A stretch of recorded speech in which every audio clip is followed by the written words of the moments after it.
What's going on, guys? Welcome to the Only Football Podcast. We are interviewing a Rams fan today, Temple. How are you doing?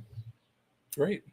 Good to have you on here. As you guys know, we're interviewing one diehard fan from every team, and it's been quite a journey. We have done a Lions fan, we've done Raiders fans, but today we're going to do a Rams fan, and I was especially excited for this one because the Rams went through something that not a lot of fans get to experience, which is being on the mountaintop, winning a Super Bowl with Matthew Stafford. It worked.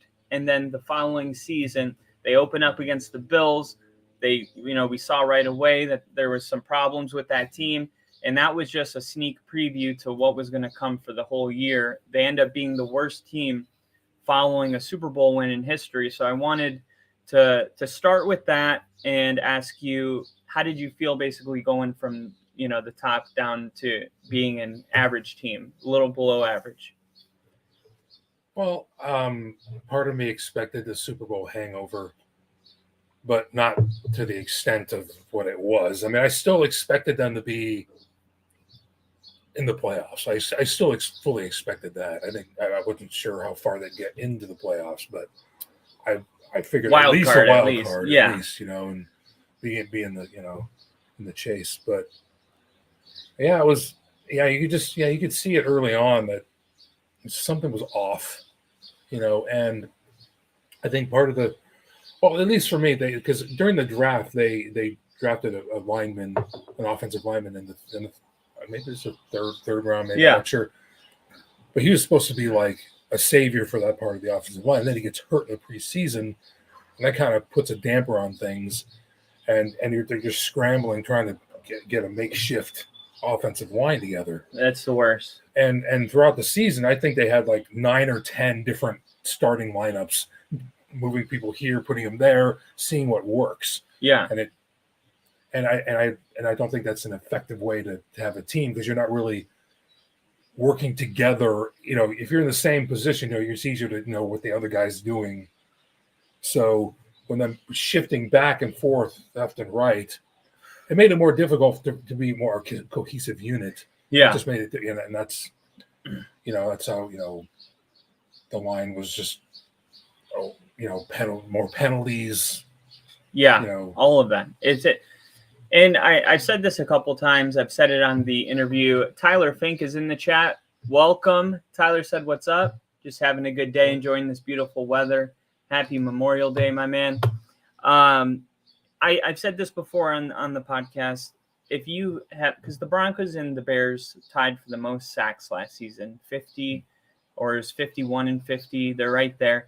And if you've never watched your team have the worst offensive line, you can easily mistake how valuable a line is. And when the draft comes around, let's say, for example, the Falcons, they're right there, I think, at number 8, somewhere around there, and they take Bijan Robinson. That's a sexy pick. That's a flashy, the best running back in the draft. Nobody wants to see the offensive lineman, from TCU get picked, right? But it's necessary. And if you've never had a bad line, you don't understand how important it is, because the quarterback doesn't have time to even, go through his progressions. The receivers don't have time to do reads.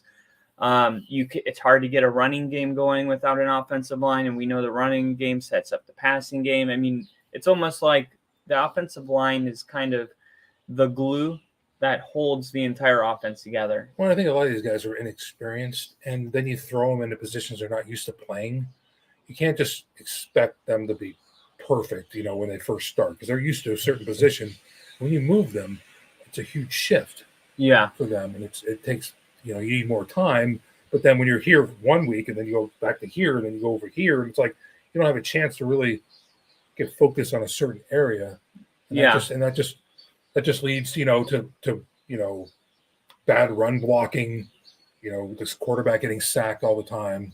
I think that's part of the reason why Matt Stafford got hurt during the season. Yeah, absolutely. Because of this offensive line, and when your run blocking doesn't do well, and they know that, the defense knows that, they can just key on the pass, and then when you're switching guys back and forth and, kind of not knowing where to go, that leads to more sacks and people getting hurt. So exactly. And if you actually look at the teams that were sacked a lot, the Rams, the Broncos, and the Bears, luckily nobody had any ACL, broken legs or anything. But all three of those quarterbacks did miss some time, whether it was one game, 2 games. Matthew Stafford missed some time. And I was going to ask you, do you think that Matthew Stafford, Ford should probably sponsor him. I did play for the Fords in Detroit, so yeah. Wow, that actually. Did we just break something right here? Matthew Stafford. It will always be Stafford Field in Detroit. But do you think that it just got to a point where Sean McVay knew that the season was a wash, and he was like, "Look, let's keep this guy healthy because there's no use of wasting." His precious remaining time if we're not actually competing for something. Absolutely. He could have went back. He wasn't. I mean, he wasn't 100%, and it's like neck. Don't get us. Neck. Was it a neck injury? I thought it was a neck injury.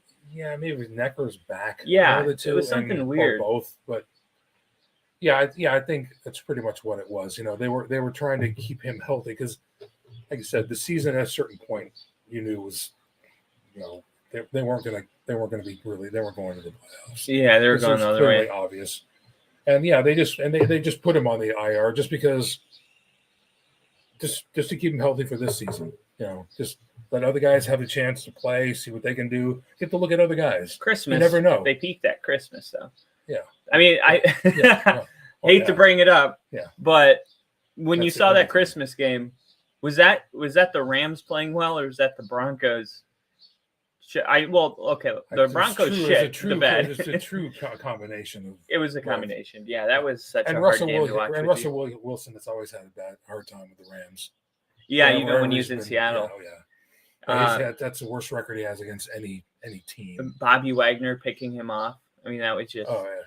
That was a tough game to watch with you. We had no idea what we were in for in that game. But as a fan, when you see week 6, week 7, maybe you're not playing well, but at the same time, was there a part of you that felt like, no, if we get Matthew Stafford back into the season, we could possibly get into the wild card? Yes, because of the coach, I think, just because I think Sean McVay has, been a proven winner, and he's always been a winner. And you're always expecting, you couldn't foreshadow this, what happened to them last season. There's no way you would expect that. That's how I felt about the Broncos too. And because, like I said, okay, we had a bad few weeks, whatever. Okay, put a winning streak together. Got a coach that's very motivated. Yeah, he definitely hates. I mean, everyone hates lose, but he's one who's like, no, and I think he did everything in his power to try to put the best team together. Even the best have issues. Yeah, they just weren't deep enough. Yeah, because like I said, with you got 8, a guy for 8 games, whatever, and you give up draft picks, and then you lose those guys, then you don't have any draft picks. You have to fill those holes with guys you already have that haven't really played. So yeah, and you have to cross your fingers and hope for the best. Exactly. Yeah. So, I mean, they still have their core together, but yeah, it was rough. Yeah, and I was going to say, as far as drafting, to me, next to the quarterback, I think offensive line is second as far as what the most important needs were. Because you got your quarterback's your most important player, and who's protecting him? Yeah, your offensive line, the blind side. Yeah. Lawrence Taylor. He when he broke the Washington at the time Redskins, Joe Theismann's leg. Yeah, I saw that's when left tackle started getting paid so high. Yeah. Because I saw that live. That was really that was ugly. Yeah, it was bad. That's how I broke my leg too. It was like that.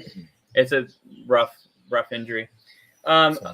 So I was telling you that I was gonna share something with you, but I wanted to wait until the podcast to do it because I think it's pretty cool. So the NFL releases what they call the strength of schedule. Actually, let me hit some of these comments really quick. Sorry, guys. Tyler Fink said, if the Rams miss the playoffs this coming year, I can see Sean McVay retiring. And we're going to get to that actually in a second here. And then Ginger said, what's good, Tyler? How's it going, buddy? Long time no see, fellas. I'm glad for an early video. Happy to be here. Keep killing it, Kyle. Thanks, Ginger. Glad to have you in here as always. And I was going to say that the NFL does release a strength of schedule, but go figure that there are people getting paid millions and millions of dollars to work for the NFL in the analytics department. And this is the most lazy POS schedule strength you'll ever see in your life. You know why?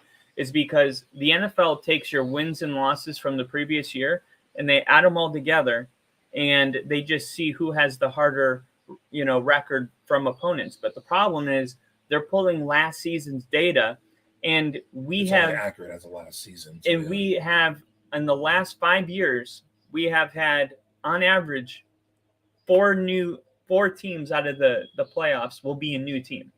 It's been that the NFL is always evolving. It's always changing. The best way to predict the strength of schedule is not to look at last season, but it's to try to evaluate where each ball club is in this season right here. So I created my own algorithm. And what I do is I go on DraftKings and I take the over-under that they're projected this season, not last season. So let's say the Jaguars are at, the 9.5, and the Chiefs and the 49ers are the highest at 11.5. I'll use those numbers. I'm not pulling from last season. But just using the over-under is not enough either, because the NFL does it where there's a tight window. The lowest team is 5.5 with Arizona, and the highest is 11.5.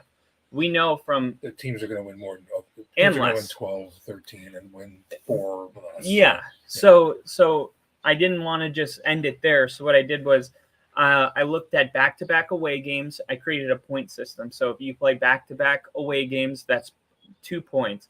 If you do 3, that's 3 points. If you play a team coming off a bye, that's 2 points. If the team that's coming off a bye is at home, that's 3 points, something like that.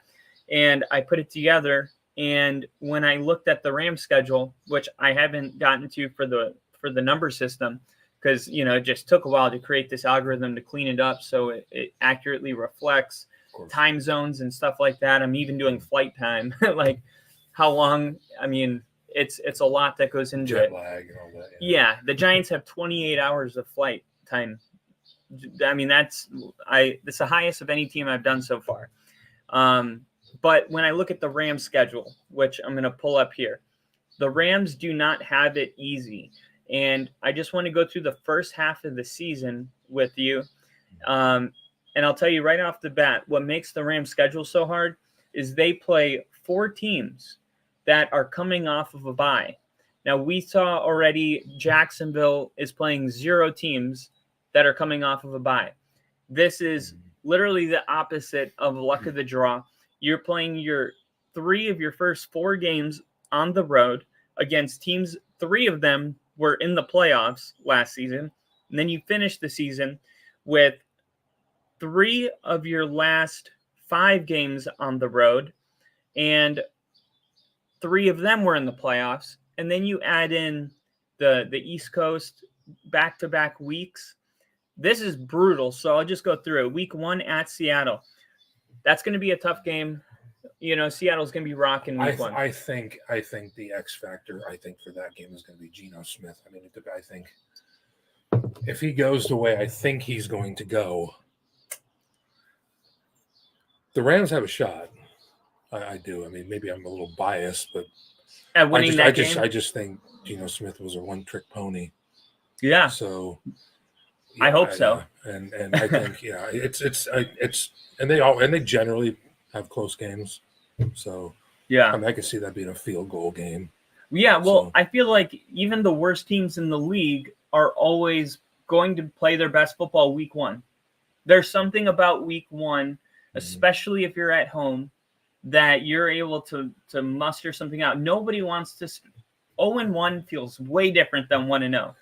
And it's really hard, especially if you're betting on sports gambling, trying to figure out after week 1 who was real, what was a fluke, where did the home field just kind of play in? Who's ready, who's not? Preseason, you know, there's teams that are playing their players in preseason. There's teams that are not. You got to try to factor that in. And when you think about this game, I think it's very possible that Sean McVay I think he's a better coach than Pete Carroll. I will say that. And because of that, when it comes to week 1 games, we love to go player versus player, quarterback versus quarterback. I go coach versus coach. There is not a better coach in the NFL in September than Andy Reid. Andy Reid is because he spends his whole offseason creating new plays, creating new schemes, new patterns. He finds new things, and nobody's seen it before. Yeah. And he always is around 3-1 or 4-0 in September. Sean McVay, I have up there offensively. I have him up there with Andy Reid. Pete Carroll is a defensive coach. He doesn't do offense. He's not fancy. So because of that, I think the Rams will open up a new bag of tricks in Seattle, but Seattle's at home. So now it weighs it back out. I think that game is whether the over-under or the point spread, I think, should be -3. Whatever team it is, it'll probably be -3 or less. Well, what I've seen so far, it's 6. Is it 6 already? Mm-hmm. For the Seahawks? Seahawks Rams game. Yeah, 6. I would take the under. I mean, obviously we're still in May, so that number's obviously going to change, you know. But it may not. It may not, you know. But yeah, so at Seattle, but then versus San Francisco. So your home opener is against the best team in your division. Yeah. Now let's just say that that's a hard-fought game, but you guys lose by 3 or something. So it's a rivalry game, and you're at home. And the Rams have to get that off that stigma because they've lost 8 of 9, I think, to the 49ers. No, to the 49ers with Shanahan as the coach. You know, that could be a little bit of a stigma. It's a mental thing. I mean, but thankful that lone win was the NFC Championship. Yeah. So I'll take that. I'll take the other losses and take that. You should have beat the Packers in that NFC Championship game if the 49ers. Well, it would have been in Green Bay too. So yeah. Tyler said, here we go. In the regular season, when there are international games around the world, the week after those teams that are playing outside of the U.S. should get their bye week after because of time zones. Yeah. Well, last year we saw the Packers played in London and they didn't have a bye week the next week. And the Jets, before we knew they were, decent, they were going into Green Bay, and Green Bay just lost by a last-second field goal in London, and I took the Jets the next week, and everyone was like giving me a lot of pushback, and I was like, teams have a terrible record if they go overseas and don't have a bye week. It's not an automatic. The NFL tries, but for whatever reason, things that I don't understand, they can't do it for every team. So, I think that is something that you always have to look at. Do the Rams? Do they have any international? No. Okay, no international for the Rams. Plenty of them, but no. Not this year. No. The 49ers is going to be a tough game. And then you're going to pack your bags and hit the road for your first primetime game of the year, and you're playing at Cincinnati. And I mentioned that could be ugly. That could be ugly, but I mentioned that the Bengals, so even since Joe Burrow had that team in the Super Bowl, look at their Super Bowl year. The Bengals have started slow every year, 1-3, 1-4, and then something changes mid-season, and the Bengals usually win like 13 of their last 15 games, and maybe they lost the first 3 or something like that. So, I know that's kind of an unreliable thing to kind of rely on, that, the Bengals might start slow, but I do think it's the only thing I could look at and say maybe. If the Rams start off bad if they're 0-2, I could see that game being a double-digit spread. Really? Yeah, in Cincinnati. For the Rams to win? No, I'm kidding. Right. Yeah. I mean, I don't want to be devil's advocate, but yeah, I mean, I try to keep it real, But yeah, I'm hoping it's the opposite, to where it's more they're 2-0 and they're flying high, and they go in there Do maybe you a think? 2-point underdog. Do you something think like if they start 0-3, their season's over? that. No, but it's a tough road. It is Tough road it is to a tough follow. road because week 4 you got the Colts. So okay, let's say you're 1-3. Sorry, Ginger. I know he's a Colts fan, but we don't know yet. I honestly think that'll be a close game. I'm not going to just say that you beat the Colts.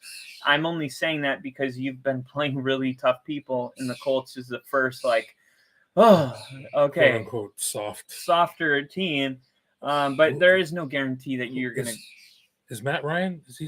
No, Matt Ryan's gone. They drafted Anthony Richardson out of Florida, and I'm not sure if he's going to start right away. It may be. Is it Carson Wentz? Is he there? No, it's who's the quarterback for what's his face? Gardner Minshew.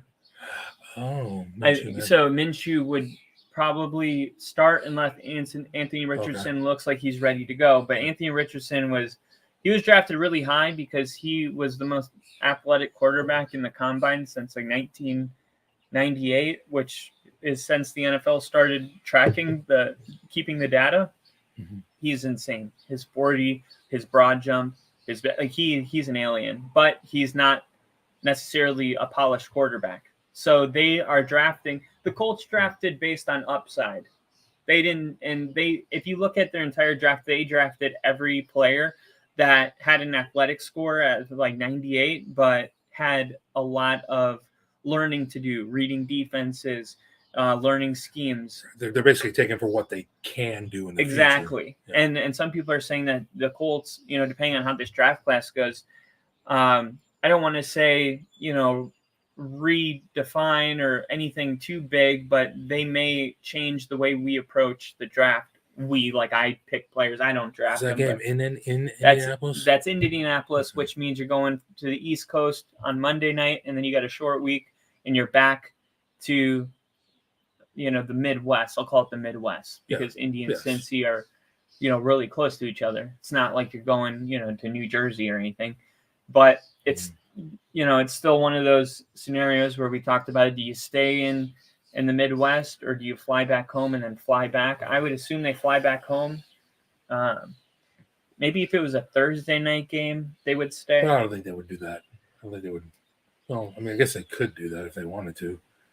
It would almost, in a way, it'd make it easier for them because then they could stay and just have the game and go. But, that short rest is not helpful, especially when you're on the road. Well, then you get to take another deep breath. And like I said, let's say you win that Colts game, okay? I would say at best, and, this is me just being, not invested one way or another. Right. I would say at best you're 2-2. At worst, you're, 1-3. Well, worst case would be 0-4, but I would assume they can win one. Yeah. But then you come home and you get to, after all that traveling, you take your deep breath, but don't take a deep breath because it's the Philadelphia Eagles. So it's like, man, what did the NFL commissioner have against the Rams? Like, when I looked at this, it was like, dude, they could literally be 0-5 or 1-4 to start the season. And, talk about not giving a softball to a team that is trying to, climb their way back into after that season. There were some games that I feel like the NFL could have done, like Arizona, Cleveland, Commanders, Packers, get some confidence going. Totally the opposite. Kind of did them dirty a little bit there. Yeah, they really did. And we haven't even mentioned, that you're playing teams coming off bye weeks that have been just resting and planning for, Sean McVay's offense for 2 entire weeks. But yeah, Philadelphia is going to be tough. Then you got Arizona. That's a really deep breath because Arizona's probably going to be drafting. They could be one of the worst teams in the NFL. Yeah, I think that they're going to be drafting the USC quarterback. I'm blanking on his name right now. I just put him in a short. He's supposed to be like Patrick Mahomes, and I heard that. But if you watch his film, he looks like Mahomes. The way he just throws the ball, he's going to be good. But that would be interesting because Arizona just paid Kyler Murray. Do they draft another quarterback? That's a whole thing. But then you got Pittsburgh, okay, and Kenny Pickett. In Pittsburgh? In LA. Oh, in LA. So Pittsburgh's going to be traveling far, but they are coming off of a bye week. I'm not at this point. I'm not overly concerned. I mean, I don't expect a lot. I'm not expecting a whole lot out of Pittsburgh. I mean, but then again, you always have, Mike Tomlin. He's still there. He always figures out a way to win. Yeah, he's never had a losing record. Never had a losing record, and I do believe they had the second best draft in the NFL. Jen just said Richardson will be in week 4. He said that Isotop's jersey is sweet, by the way. Oh yeah, your jersey. Yeah, it's when Manny Ramirez used to play for the Dodgers. Yeah, when he's going through rehab, he went through the Albuquerque Isotopes to for rehab purposes. And a buddy of mine that I knew in California, he was like, I was going to get these, and I said, oh, yeah, I'll take one, and it's good. It's different. It's yeah. No, I never saw anything like it. It almost looked like the Avalanche. Yeah, just the It's cool. And his hat says Temple. How many people can wear a hat with their name on it? I mean, without custom ordering. Well, I've had people at work like, you had that custom man? I said, no. It's Temple University. Yeah. So I didn't have to. Which is in what state? Pennsylvania. Philadelphia. Texas has a city called Kyle, Texas. And there's a Temple, Texas too. That's what I thought. I was gonna say Texas because but they're calling all Kyles to come to Kyle, Texas. I think it's in the middle of June, I think. And they're trying to break the Guinness World Record for most Kyles to be in a city with their same name. Not just Kyles, but any person. Like all Temples go to Temple. Right. But they're like, obviously there's more Kyles. So I may, if time permits, fly into Kyle, Texas to be a part of a Guinness World Record. That'd be pretty cool. Yeah, that was a total sidebar there. But yeah, so Pittsburgh's going to be tough because of their draft. Then at Dallas, at Green Bay. I do think at Green Bay in November could be cold. It should be cold. I'll take November, Vice December. Well, yeah, it may still be a little chilly, but it'll be in the 30s. Yeah, 40s, maybe 40. Yeah, with wind. Yeah, with wind. Maybe 50s if it's a really nice day. Probably not. I don't know with Dallas. They're so overhyped, and I can't handle it. I think, like I said, maybe this is the bias part of it. I think the Rams can go into Dallas and beat them. They're just some reason Dallas always knows how to lay an egg at a certain point. Yeah, and what a better week than that to do it. Keyshawn Johnson, I was looking up. I remembered. I was saying this is why nobody watches mainstream sports media anymore, is because Keyshawn Johnson said, I retweeted yesterday, that Dak Prescott's a better quarterback than Joe Burrow. This is a guy getting paid millions of dollars to give a terrible opinion. I mean, that is just, how could you ever say that Dak Prescott is better than Joe Burrow? If Joe Burrow was on the Cowboys, I believe that they would have at least gone to a Super Bowl. I don't know if they would have won it, but they would have gone to one. Well, it's kind of like with Romo. He was definitely way overrated. Yeah. I mean, once in a while he would have a game. Yeah. And just enough to keep you hanging on. And then he would let you down. And then he would, I remember he scored 48 points against the Broncos, and him and Peyton Manning were going back to back. An exciting game. Manning actually, to close out the first half, he did a fake handoff, and he kind of rolled out. Is that where he just jogged into the end zone? Jogged into the end zone, and the cameras were confused. And they're over here. They're over here, and then all of a sudden you just see the camera, and Manning just Everyone's rolling this way, and he's going that way. I just rewatched that game last month. That game was so much fun. But yeah, Tony Romo would have a couple games like that, but for the most part, he was just wildly mediocre, I would say. And yeah, we'll see what Dallas is this year. Kellen Moore, their offensive coordinator, is now the Chargers' offensive coordinator. I don't know how that's going to affect the team. I don't think the Cowboys have even sniffed the Super Bowl since they were last in it. 30 No. years? No, the first playoff game they won. Have they been to an NFC Championship game? I No, don't think so. no, the only playoff game they've won since 1992 was this year against the Bucks, and the Bucks got in by They default. never should have gotten in. Yeah. With a losing record. Yeah. But they did play a really tough game against San Francisco. I'll give them that. That wasn't a blowout. That was close, ugly, 9-12, yeah. something like that, 12-15. You see a score like that, it was ugly. Just Yeah. grinding out.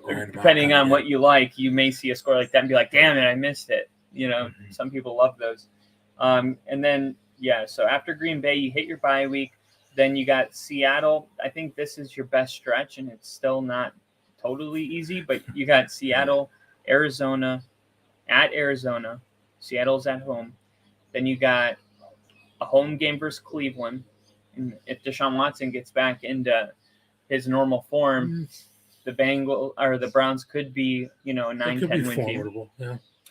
And then you got Baltimore, who we'll see. I mean, Lamar Jackson's on a mission to prove that he was worth the money that he got paid. So we'll see. And then the Commanders and then the Saints on Thursday night.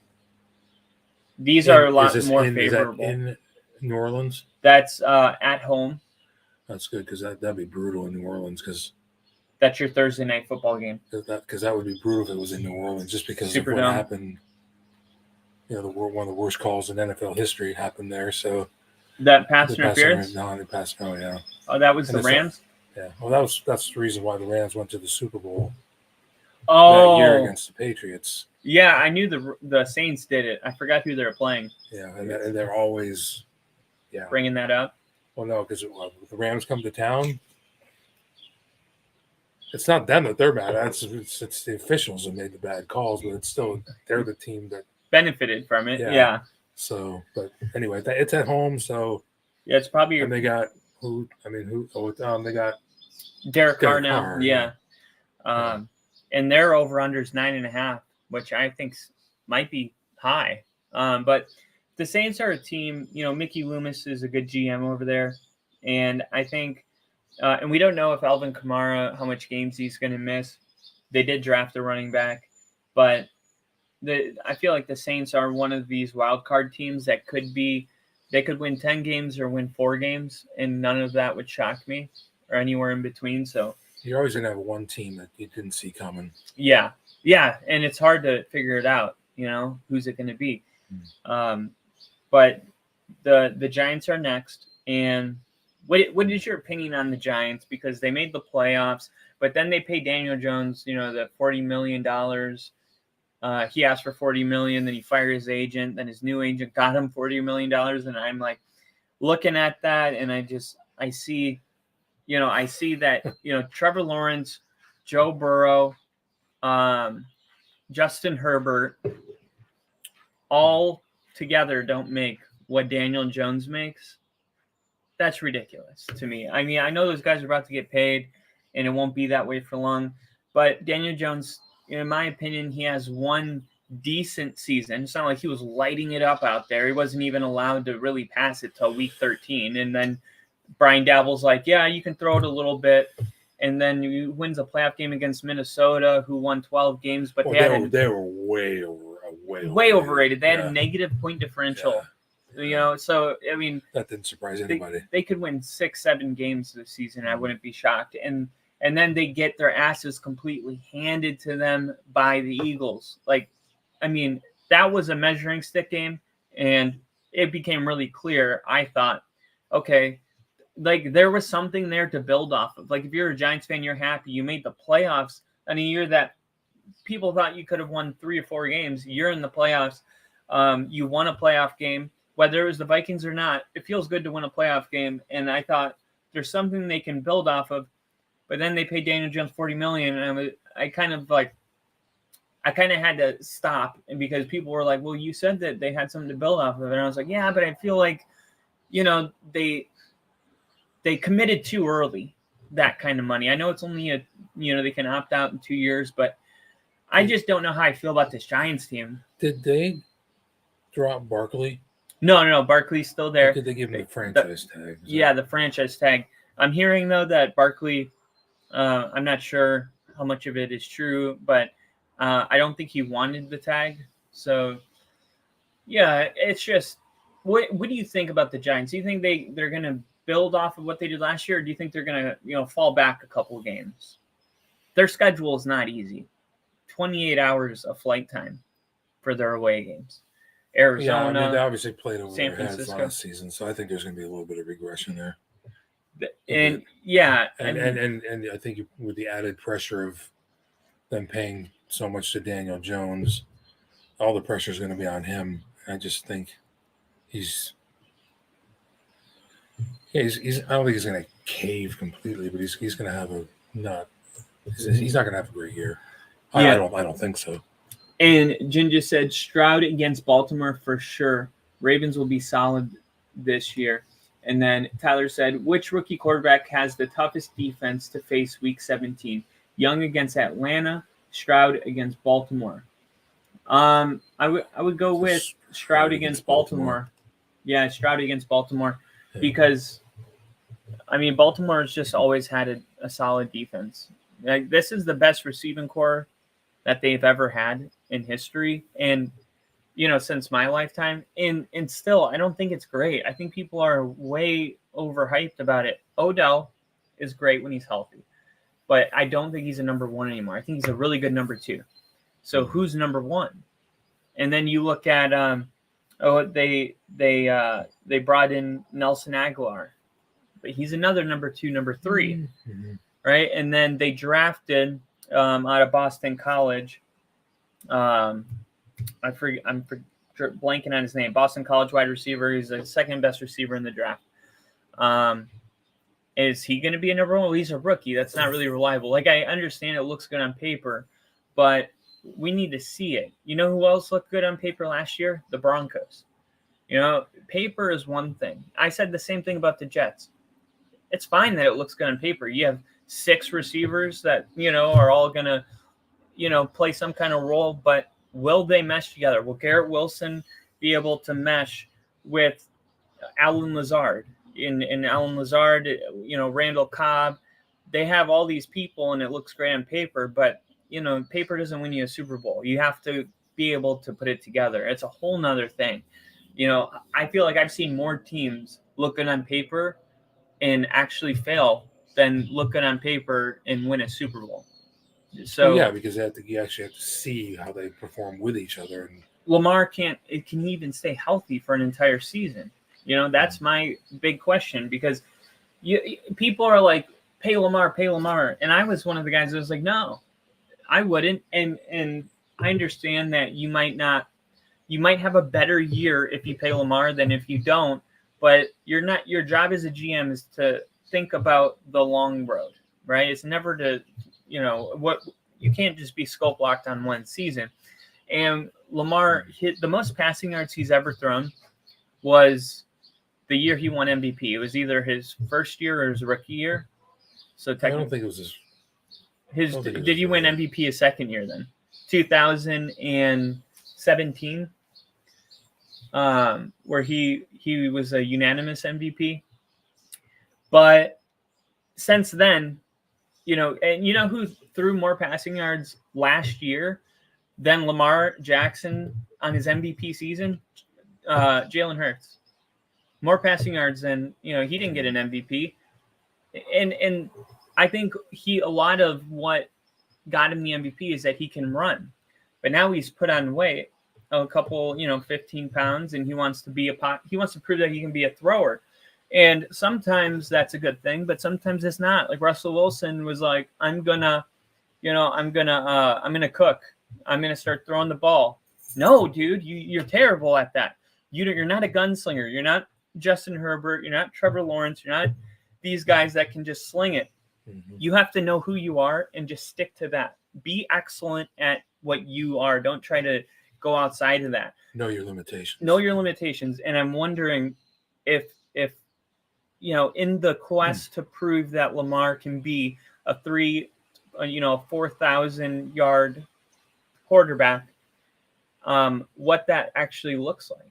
And if he doesn't run, then maybe he'll be able to stay healthy, but can he stand in the pocket and give you 350 yards a game passing? There's a lot of, It's like, how disciplined is he to do that?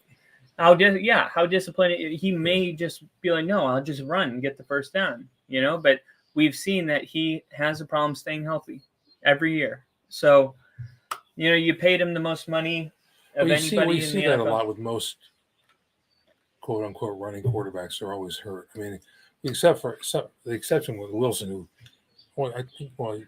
he was hurt a little bit. But for his career, I think he's done pretty well. But yeah, most running quarterbacks are generally hurt a lot. Exactly, and and the other thing is, if you're going to pay somebody the most money in the NFL, I always believe you have to save that for the quarterback that is just going to will you to a Super Bowl. And right now, I feel that way about Joe Burrow. I feel that way about Patrick Mahomes. I feel that way about Jalen Hurts. And I feel that way about Trevor Lawrence. I predict that the Jags will be the first seed in the AFC this year because of their schedule. Not because they're better than the Bengals, because of their AFC South division. But also, though, when you look at like Kansas City, they're paying Patrick Mahomes, that $500 million contract, but then Tyreek Hill was wanting to get paid, and they were like, go to Miami, go get your money. Like, we love you, but we're not going to pay you that. And all four of their receivers that the Chiefs had, and that Super Bowl winning team, all their salaries together didn't equal what Tyreek Hill was making in Miami.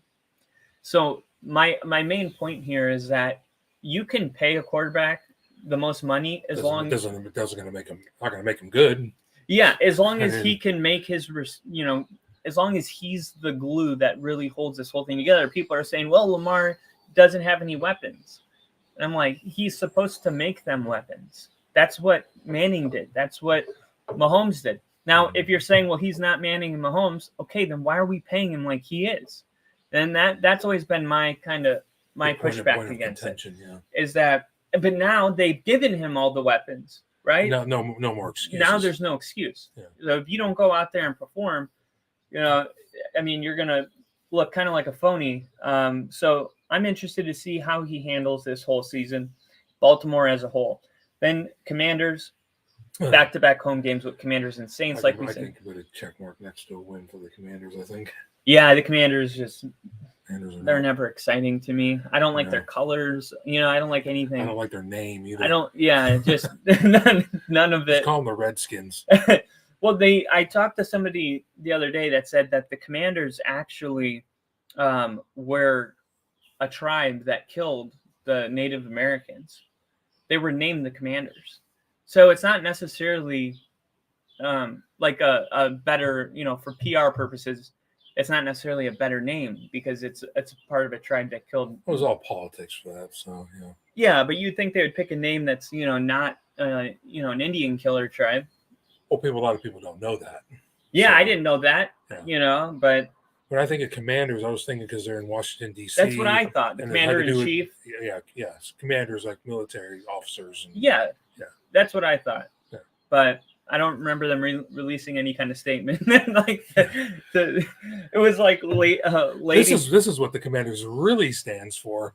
It was like Lady Antebellum changed their name, a country band, because Antebellum was racist. Slave. But now they call them Lady A, and it's like, well, what does the A stand for? Antebellum? Then you haven't changed anything. It's so funny. They almost think it's like out of sight, out of mind kind of thing. Yeah. It's still there. We're just going to pretend. Yeah. We'll just take the other letters out. We'll keep the first letter. And then the 49ers again to end the season.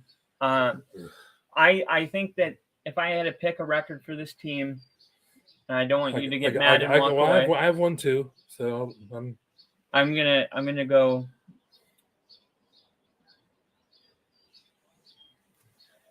7-10.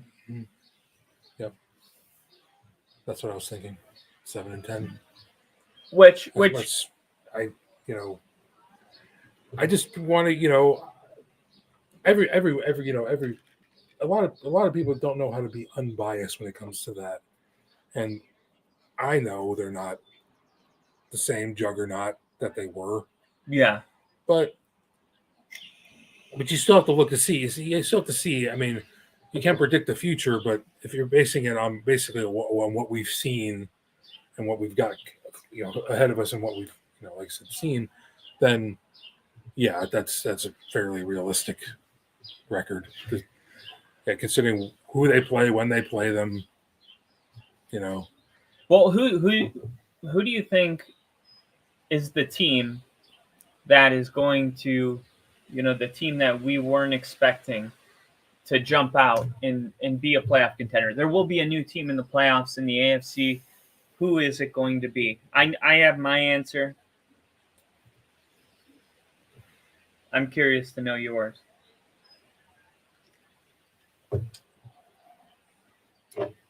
I'm trying to think. I was thinking about the Chargers, but did they make the playoffs? Yeah, they choked. They They gave up a 27-point lead. I mean, they chargered. Yeah. They did what they do best. I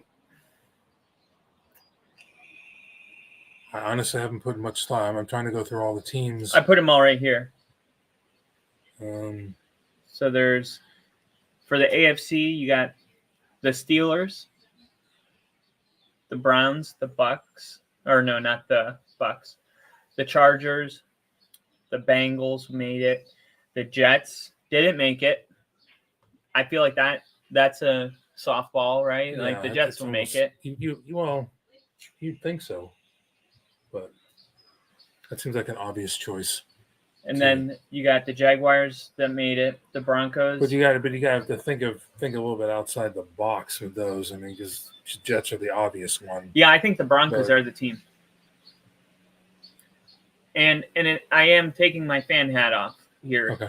Like I'm being, because I understand that last year was a nightmare, but when you look at what wasn't a nightmare, it was the defense. The defense was not a nightmare. The defense was good, and they did upgrade their defense this offseason. Oh, yeah, the defense definitely was not the problem. The defense was perfectly fine. I felt bad for the defense because when you give up 16 points a game and you play on a team like the 49ers, who also were giving up 16 points a game. But keep in mind that the 49ers were dominating time of possession because their offense was putting up a lot of points. Denver's defense was doing this with being on the field for 3/4 of the game because their offense was 3 and out, 3 and out, 3 and out, 3 and out. They had no rest, no break. So I look at that. You have to not just points per game, but like, okay, the whole picture. How long are they on the field? Yeah, because that's such a big difference. Like you're telling me this defense was on the field more than any team in the NFL last year, and they still finished, up there in points per game. And then really, though, it's Sean Payton. He's already come in and implemented his way. Media is not allowed. Tweeting's not allowed. No video of practice allowed. It kind of sucks as a fan, but I get it. They don't want to put their stuff out there. No logos on the helmet. The duct tape with their name on the front. There's a car in front of the practice facility with all the mirrors taken off of it, saying we're only looking forward. We're not looking backward. Like Sean Payton's already come in and just he's the real deal. He is everything that he was advertised to be. And I do feel if there's anyone that could, I'm not saying Russell Wilson's going to, comeback player of the year. That would be awesome.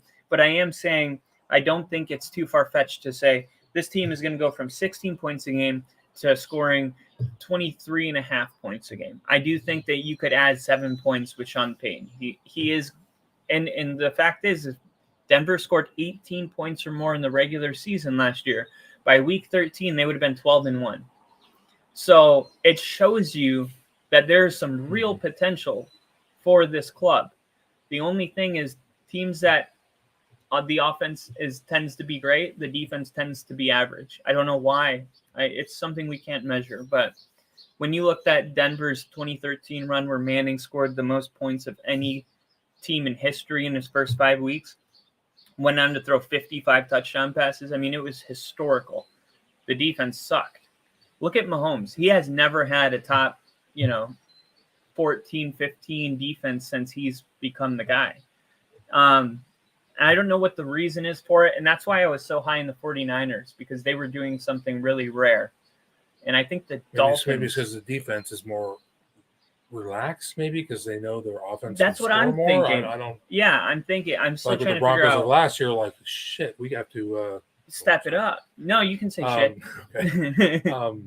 Yeah. So we got. I mean, our offense isn't doing a damn thing. So. I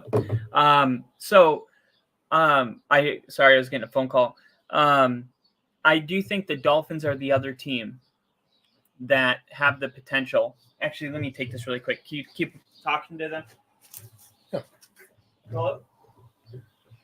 So, he talked about comeback player of the year. Thank you so much. Maybe I'm a little biased, Bye. but it could very well be Cooper Kupp, comeback player of the year. Cooper Kupp? Yeah. Do you think they would give it? He was robbed from the MVP, by the way. The Triple Crown. Oh, that year. Yeah. How did he not get an MVP? I mean, they give it to Aaron Rodgers, and I'm a fan, and I still like Cooper Kupp should have gotten it. He's only the fourth guy to ever do it. So. But we know quarterbacks don't get it. So I was saying Miami. Vic Fangio is one of the best defensive minds in the. I mean, he wasn't a great head coach, but he's really good on defense. They got Jalen Ramsey. You know him well. They got Bradley Chubb. I think there's a chance when you look at Miami, they finish 5th in yards. And you also see that Tua missed, 8 games, something like that. So it shows you, first off, Mike McDaniel is a head coach for the Dolphins. He's the real deal. And I'm thinking that if Tua can stay healthy, the Dolphins can have the best offense in the NFL and also a top 10 defense.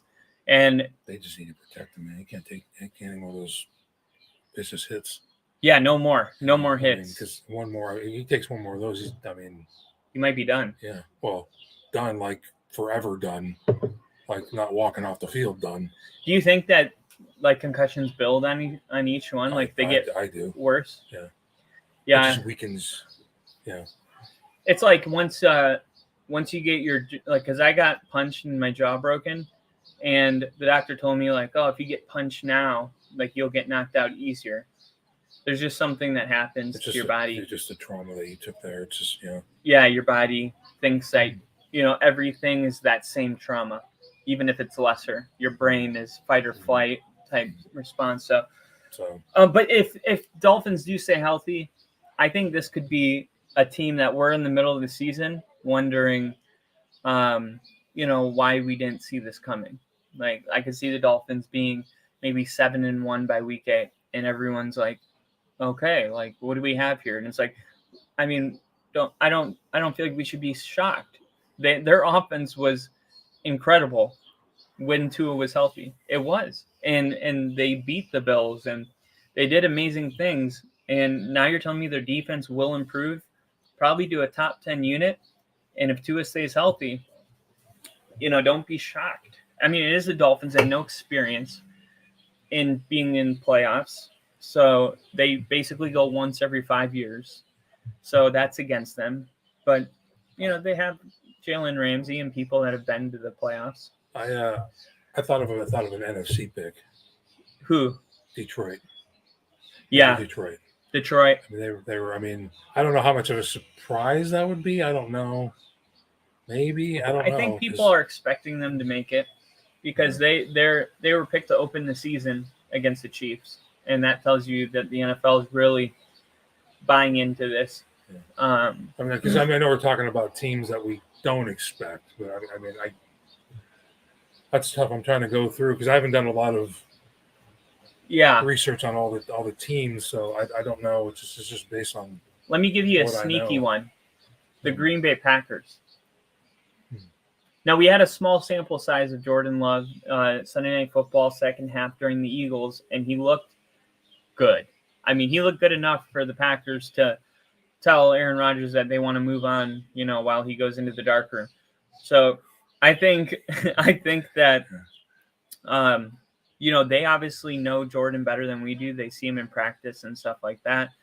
And if he can, the Packers have tremendous luck with passing the baton. It's just like Brett Favre to Aaron Rodgers. Like, can there be one more player in this relay where they hand it to Jordan Love and he comes out there and he's like good? Like, would that not be one of the surprising stories of the season?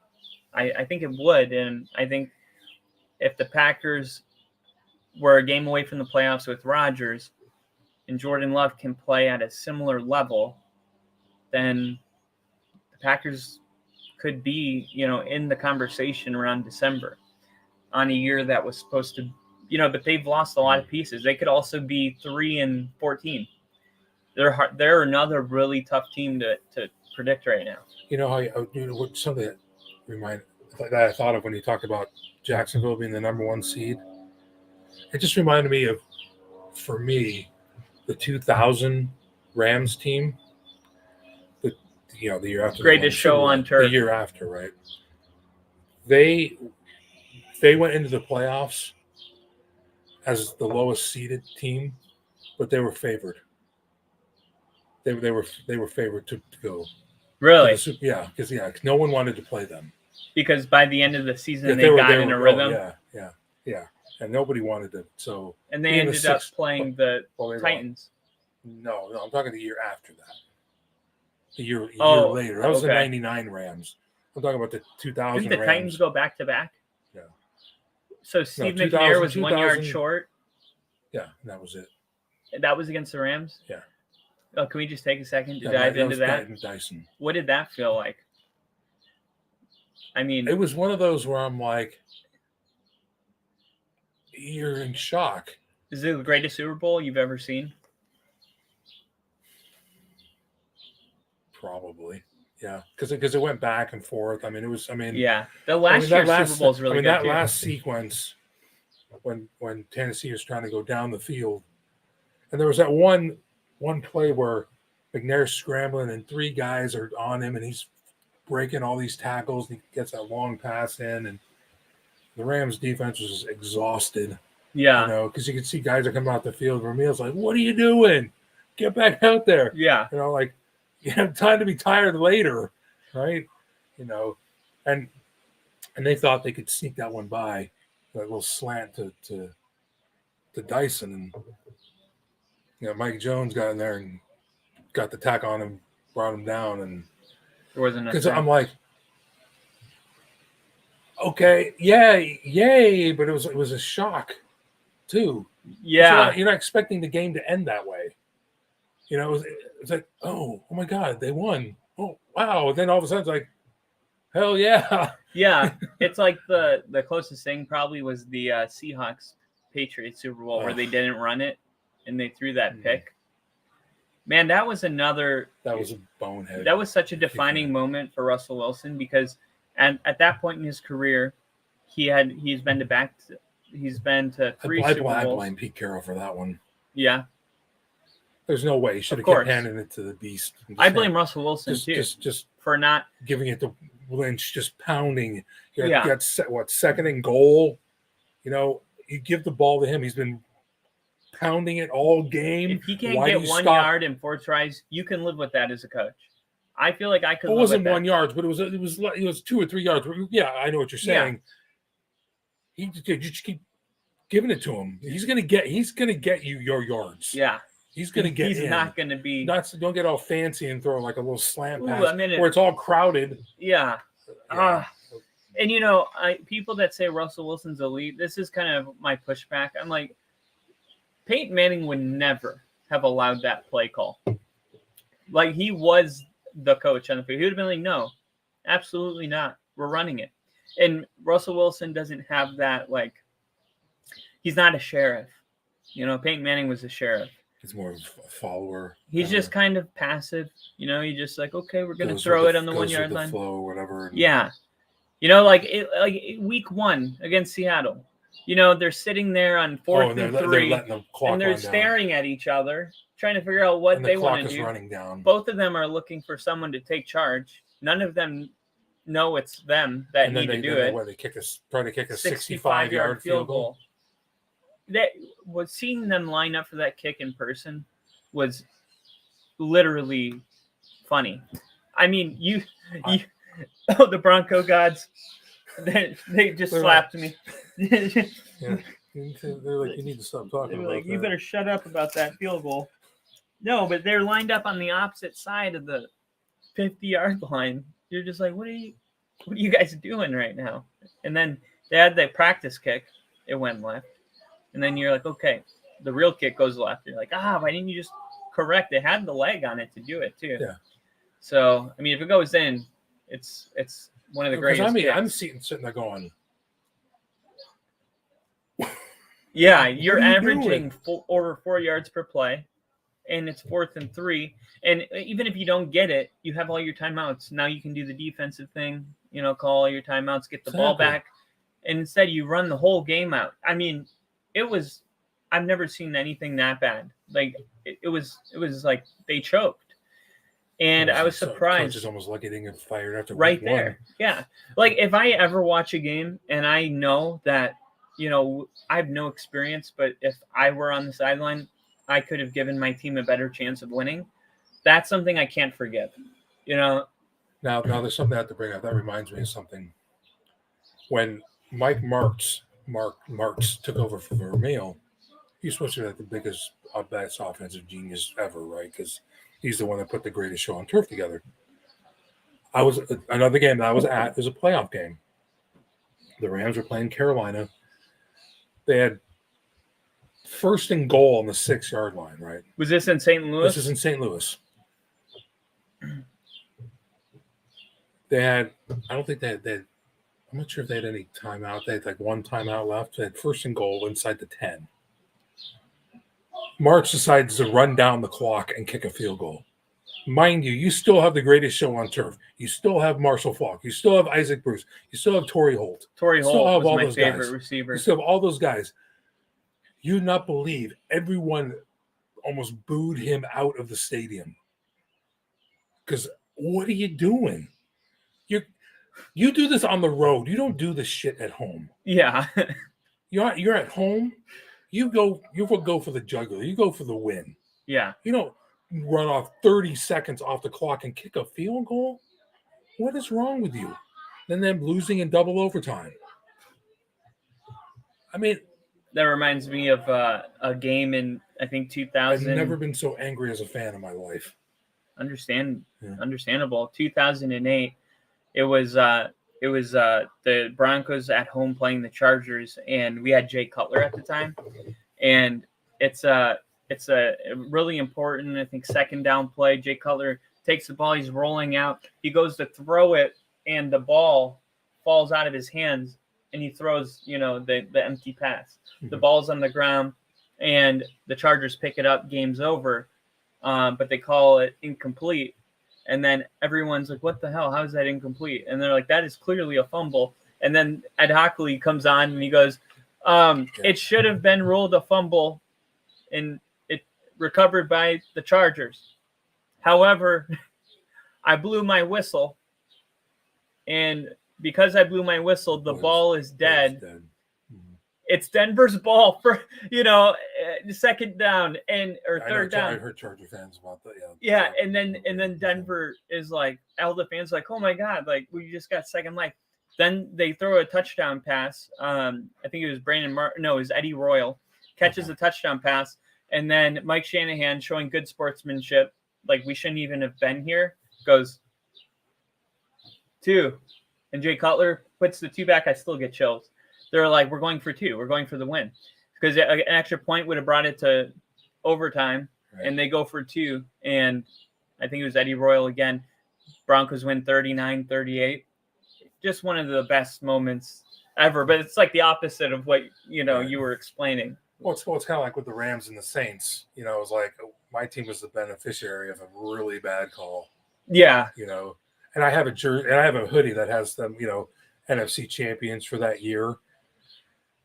But you know, part of me, you know, Do you think the Saints would have won? Like, had that call not been made? yeah, because they basically would have run down the clock and kicked the field goal to win the game, because of the non-call, they had to kick the field goal, and the Rams still had a minute and a half to go down the field goal and tie the game. This way, they would have got a first down. They could have run down the clock. The Rams had 2 timeouts, I think, and they could have run down the clock to next to nothing and won the game there. And then who did the Rams play next? Patriots. Oh, that was Super Bowl. The boringest game. Yeah, ever. the worst Super Bowl in history. What was it? 9-6, It was 12-9, 13-3. Yeah. Yeah. And just it was like the student against the teacher kind of, with McVay going against Belichick. I mean, Check. Yeah. Yeah, he cheated again. He just got caught. The Patriots aren't allowed to practice until Wednesday this week because they were doing training with the people. They're not allowed to be doing that at this portion of the off season. And I'm like, look, you can't cheat and be bad. If you're going to cheat, you at least have to be good. But if you cheat and you suck, what's like one season where they got caught cheating and they were fined $500,000. Big whoop. Take away the Super Bowl. Yeah, he's like, I wipe my ass with gold toilet paper. Yeah. Take away the Super Bowl. You want to hit them where it hurts? Yeah, take a ring. Yeah. They don't care. They'll give up everything. Okay. We get to keep the Super Bowl? Okay. And then the football thing, the deflated football. Deflating gate. And then Tom Brady came back after his suspension. There's a funny story where there was like a picture of Brady whispering in Belichick's ear, and the caption says, "I love deflated balls." They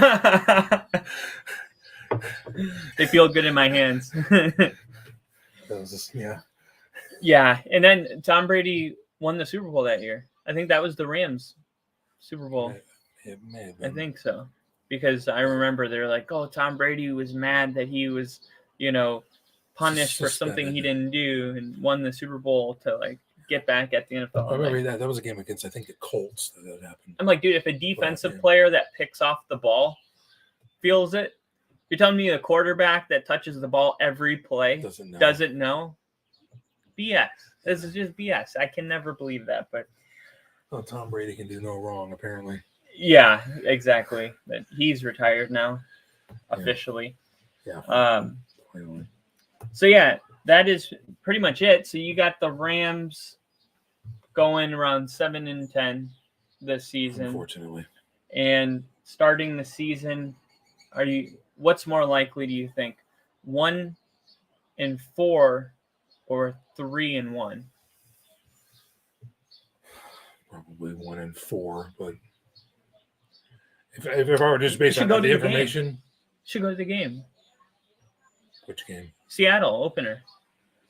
I'll get us tickets. Oh. Yeah, I'll get us tickets, and then we'll. I got this camera. It's like a camera like that, but it goes on your phone, and you can take it with you, and we can give it something attached, hooked onto you or something. Yeah. It's awesome. Oh, yeah. That could be. Yeah. Have you ever seen the Rams in Seattle? Mm-hmm. Yeah, you're lucky. You get that game every year. Well, the last time I went was when the Rams, back in, I want to say, it was either 2004 or 2005, the Rams came to Seattle for the NFC wildcard game. And I remember it quite well, where at halftime, I'm standing in line. Mind you, I'm wearing my blue and gold, it stands out. Yeah. And I got people giving me crap in the line. Have you, I got, guy comes up to me, Rams suck. And I said, something to the effect of scoreboard, because the Rams are winning at halftime. Yeah. And people were giving me a bunch of crap all around me. And I said, out loud, when's the last time your team won a playoff game? Silence. And then the end of that game, Hasselbeck has, the final play of the game. Hasselbeck throws an incomplete pass in the end zone. Game's over. I stand up and go, yay, and I'm leaving now. I cherish my life a little bit. So I'm like, don't, nothing to see here. I just left the stadium because I don't want to hear from anybody. I just wanted to leave. Yeah, Rams you're won. lucky. Oh, and then the next week I flew to Atlanta and watched them get their butts kicked by the Michael Vick led back-to-back weeks. That's awesome. Mm-hmm. Yeah, I that game I couldn't leave early because it came down to the last kick. So after the kick, people were like, grabbing me and they're over my shoulder. Oh, Russell's, sucks. Oh, yeah. And I was just like saying nothing. I was like, I had nothing to say. And it's not even worth it now. They stooped to that level. Yeah, they were just hammered and dumb. And I was like, yeah. And then one guy felt bad because I didn't say anything. I wasn't bantering back. And he's like, oh, it's all in fun. And I just remember telling him, it's only fun if you win. This isn't fun. No. I wasn't having the way it happened too. Yeah. But what's weird is that the next day when I woke up, I did come to the conclusion that was the funnest Bronco game I've ever been to. And we lost. It's kind of strange, but I just never been to a game where it came down to the very end like that. Most games I've gone to, by the third quarter, I knew who was going to win, whether it was the Broncos or, I went to the Colts game with Andrew Luck when they beat us in the playoffs in 2014. But I knew, you could just tell something was off that day. Like, this game was just keeping you hanging on till that last kick. And it just felt good to be there live. And plus, I knew the whole world was watching it because it was Monday night. So it felt special to be part of that and the significance of his return game. So you don't always have to win to, have a great time. It's just, it would have been better if we did, but it was a good time. But yeah, that would be fun to hit that game. That game's going to be, I see one problem though. What's that? The 125 Broncos Raiders. 125 Seahawks. And what, they're playing the Raiders? They're playing the Raiders in Denver. God. Would you want to go to LA for a home game? If you went to one home game this year, which one would it be? That's a good question. 49ers? For the Rams? For the Rams. You got 49ers, Eagles, Cardinals, Pittsburgh. You wouldn't want to go to a Cardinals game, right? You would want to go like maybe Pittsburgh, something like that. Well, Seahawks. Well, Cleveland, because that's Paige's favorite team. I was thinking about Rams, Cleveland. Yeah. Yeah. Man, the flights from here to LA are so cheap lately. That would be. I got to figure out those tickets. Man. Are they crazy over there? Probably. I know the Chargers have a hard time even filling up the stadium. The thing of it is that right now that doesn't bother me. I'm more, pull the trigger on it. Yeah, I can probably do something like that, but yeah, we can do your Broncos. Hey, live from whatever the name of the stadium is in Seattle. Well, my goal this year, because I'm going to have some off time for the first time in a while, is to travel to every Broncos away game and go to the home games too. But I want to kind of fly to different stadiums and experience their atmosphere. Like I'm going to go to Arrowhead for the Broncos Chiefs Thursday night football, and then the Chiefs get a bye week, and then the next week they play the Broncos. It's like we play the Chiefs twice in 3 weeks, and then Denver plays the Packers, which I like the Packers, for my family. So it goes Chiefs at Chiefs, home against the Packers, and then home against the Chiefs again. I'm going to see all 3 of those games in a row. But yeah, I'd almost rather go to road games than home games. Really? Mm-hmm. Yeah, there's something special about being the underdog. I'd love to go to Green Bay. Really? Yeah. Yeah, Green Bay. Have you ever been to Lambeau? Mm-hmm. I tell everybody you have to go to Lambeau. I mean, you'll never experience anything like it. Well, how do you get? You can buy tickets. Yeah, you can buy tickets easy. You just can't buy season tickets. But you know who has the longest sellout streak for season tickets? Broncos. The Broncos. and the Packers were right behind him. But it's kind of skewed because the Packers renovated Lambeau, and then they played in Milwaukee for a year while the stadium was going under construction. So that kind of ended the Packers streak, but it wasn't like it's a technicality. It's a technical, yeah. But anyway, yeah, Lambeau's amazing. I've been to Brett Favre's last game as a Packer there. I've been to some really significant games, and the coolest thing is that every stadium I've been to, you're in a city and you're like, oh, big buildings, and then you see the stadium and it's like, oh my gosh, I'm in Indianapolis. I drove when I got a job back east. I drove through Denver and drove by the stadium. Oh yeah, it's so nice. And then, but Green Bay's different. You're on like a street like Davis and Connor, and then you turn right and you're just in the suburbs with like houses, and it's like turn left, and you turn left and you're just like, oh, I'm just in a neighborhood. Then some dude's backyard, Lambeau Field, and you're just like, what? You're like, I'm in the suburbs right now, and all of a sudden it's like, but it's so special because like the people own the team. Even the parking, like it's just the guys that own the houses there.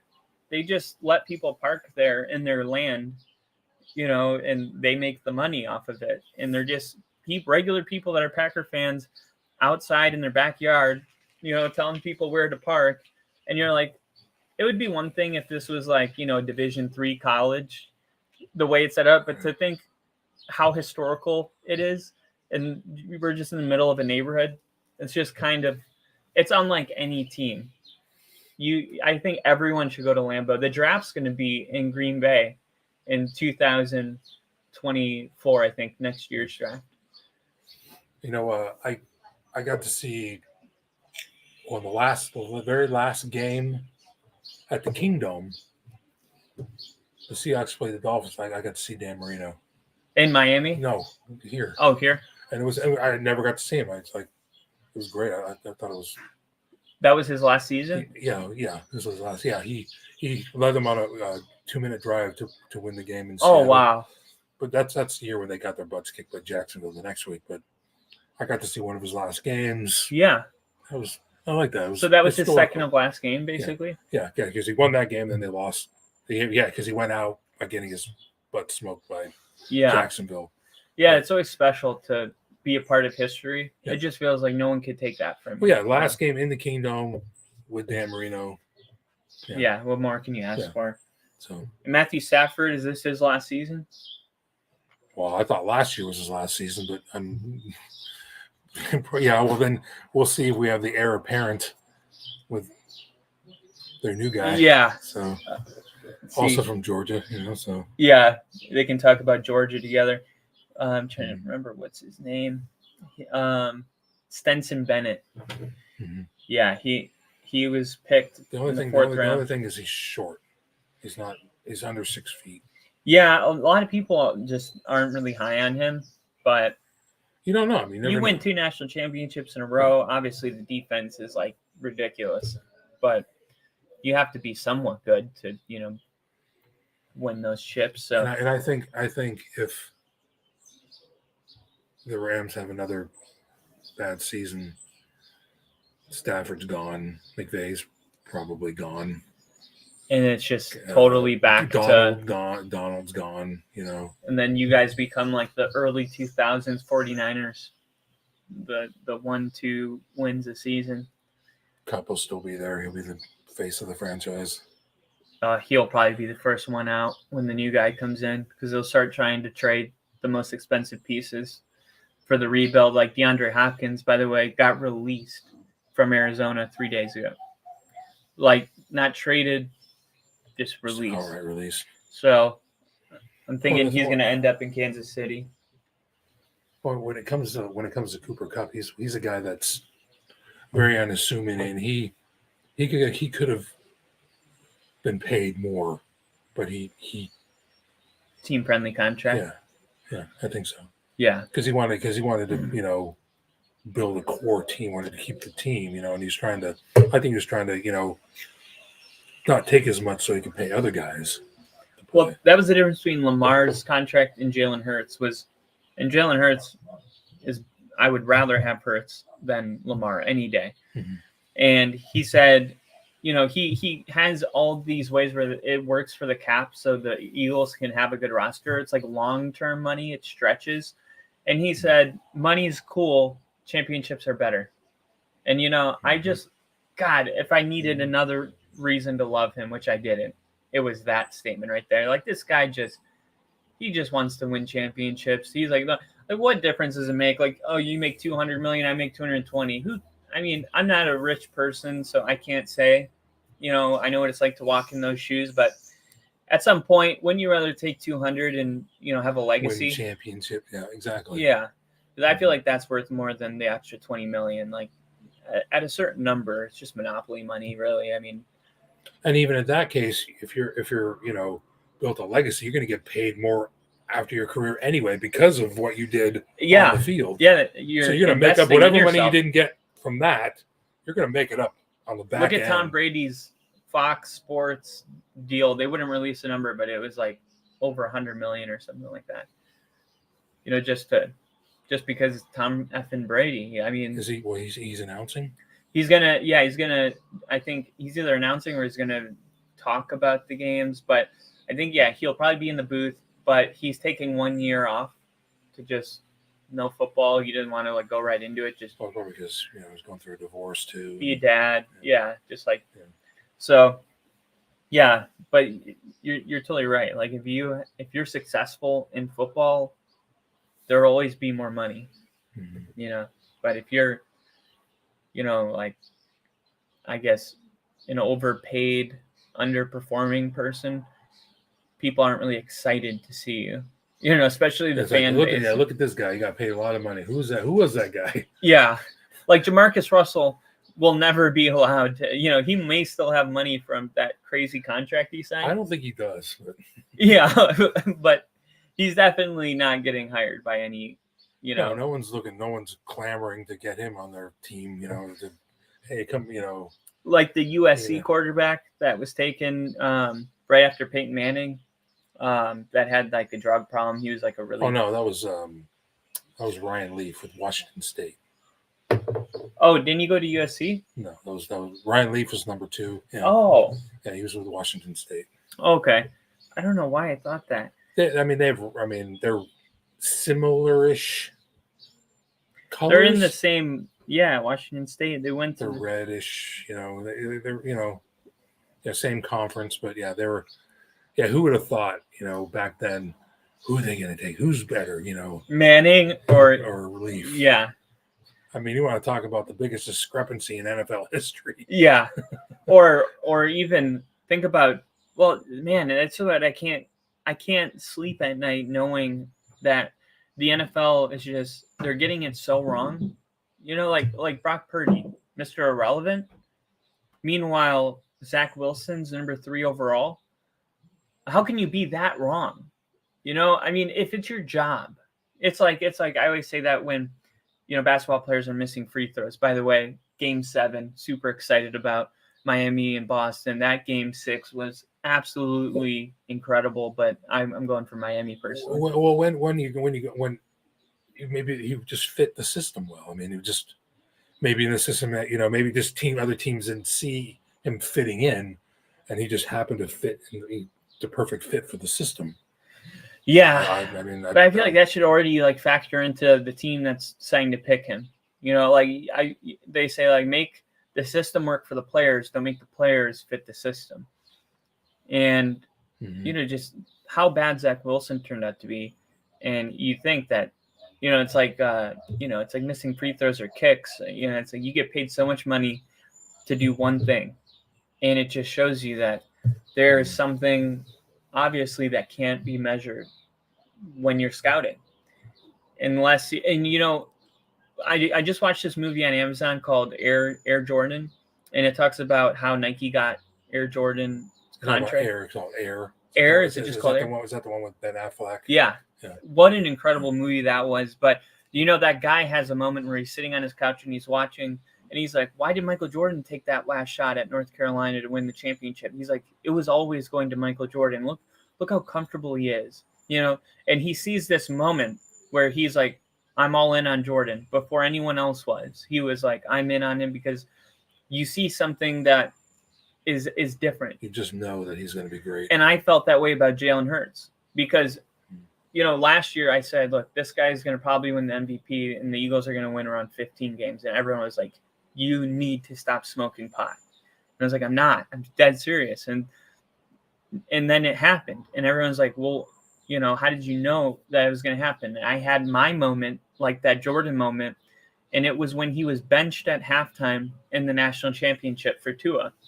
And you would think that that's a moment that would steer you away from a guy.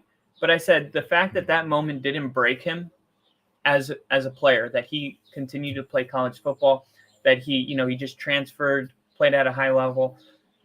I that was like what I really needed to see out of him, was that if you can overcome that moment in front of the entire nation at the highest stage of your sport, you could overcome anything.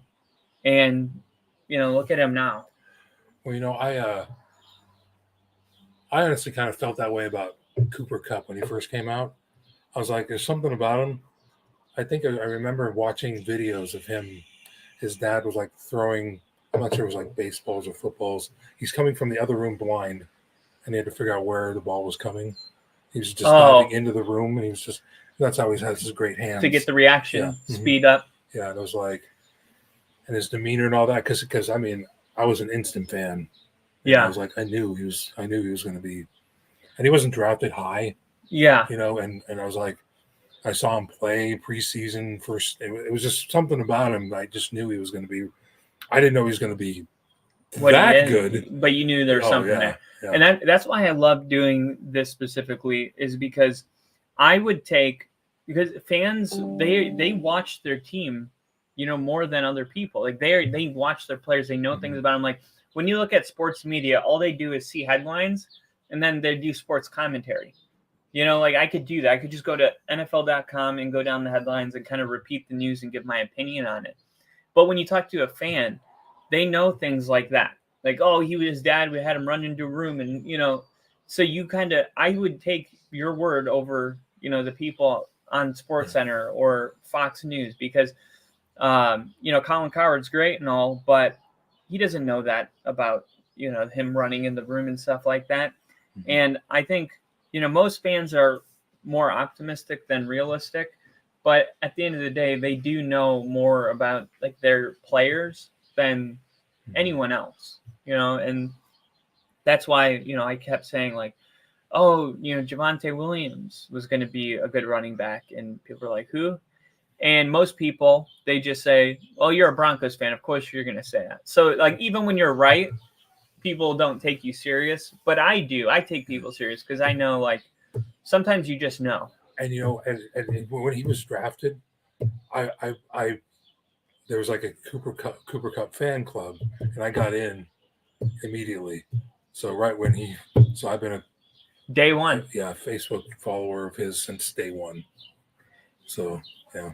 So have you ever gotten like an autograph or anything from him? No, I'd love to. That'd be great. When's your birthday? December. We got time. We're going to raise money to get Temple. December 15th, more specifically. December 15th, Temple is going to get a Cooper Kupp autograph. Would have been nice because some years there are games on my birthday. It's next year, not this year, but next year there's going to be games. So 2024, there's going to be. Well, it would be 23. No, next year. Now, this season they're not playing on a Sunday. Oh, okay. So you already checked. Oh, yes. Yes, I keep. Wait, your birthday's December 15th? 15th, yeah. Yeah, you get 2 days after. Yeah. The Commanders. Yeah, I think my birthday's on a Friday. Yeah, because next year's a leap year, and so it goes forward 2 days, so it's on a Sunday. Oh, nice. So for 2024, I've actually went to a Rams game on my birthday when I was in high school. Really? Did they win? Yeah, 46-14. Oh, wow. Blowout. My dad took me to... it was in Anaheim when they were still in LA. Yeah. They were still in LA at the time? What year did they move from LA to St. Louis? 95. They came back in 17. Yeah. Were you happy that they were back in LA? Mm-hmm. And you got all these fans in St. Louis. How dare they steal their team? And I'm telling You're like, them, it was ours. bullshit. You That stole was our my team. team You first. borrowed them. Yeah. So I don't need any boo-hooing from you. We got screwed. Yeah, this is justice being served. And I got in basically on the ground floor of a website that was bring back the Los Angeles Rams, and it helped. Yeah, with getting a new fan base, getting because you want to get the younger fans involved.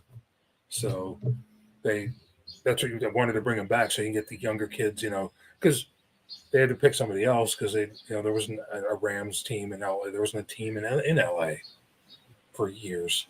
So they were always going elsewhere. But most people probably just followed them to St. Louis, like the Raiders, fans are. A lot of people didn't. I didn't call them St. Louis Rams. I just call them the Rams. That would be such a heartbreaking thing. And I hated when they changed the team colors. I hated that. The Birmingham Broncos was this close to being real, and Denver ended up winning the bid. But it was almost the Birmingham Broncos.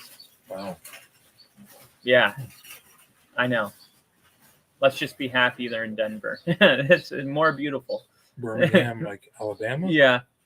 The country song by Tracy Lawrence? Paint me a Birmingham. It's very nasally. Make it look just the way I planned. You play that song every time the Broncos run out of the field. Yeah. You got to plug your nose when you sing it. So, yeah. Well, let's see really quick. Let's see some of these comments. Greatest show on turf. Warner, Falk, Isaac, Bruce, Torrey Holt. My goodness. Yeah. And this guy was there watching him live. Live during the day surprise. 25. What's 25? 25. I don't know. We're going to have to wait and see. But we will be going live later today as normal for Only Football with Kyle doing the Monday news recap and everything of that nature. But thank you guys for tuning in. It's been a blast. I always love having Temple in here. We got to do some more games or something. I always love having you in here, man. Well, I did that first preseason game. But third. See, it's the Chargers, the Raiders at Denver. Oh, okay. I thought it was the first two. Okay. But it is a 6 p.m. game. So it's on a Saturday. So we'll see. But if we can make it work, that'd be awesome. Watch, because they're not playing regular season. So Rams, Broncos, August 26th. Well, that's the last preseason game, right? So, yeah. Okay. Which is usually. Normally, if it was 4, that's when the guys are playing the most. The regulars. Yeah, because they want to get off, that. But, get them like close to since game the speed. Last one, you're probably not going to see a lot of the regulars.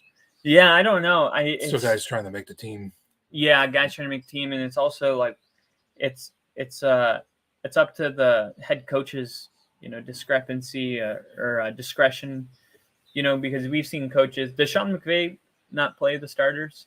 I think he's one of the guys that just doesn't do it. Yeah, I don't think any of the regulars started. Season. And then you have new coaches that are like old school, and they're like, no, they need to play and get hit. They need to tackle people at full speed. Mm-hmm. So it kind of depends on all that. But for your philosophy. Yeah. Exactly.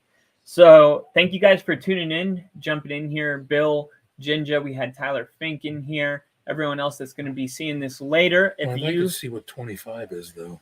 What is that? Yeah. What is 25?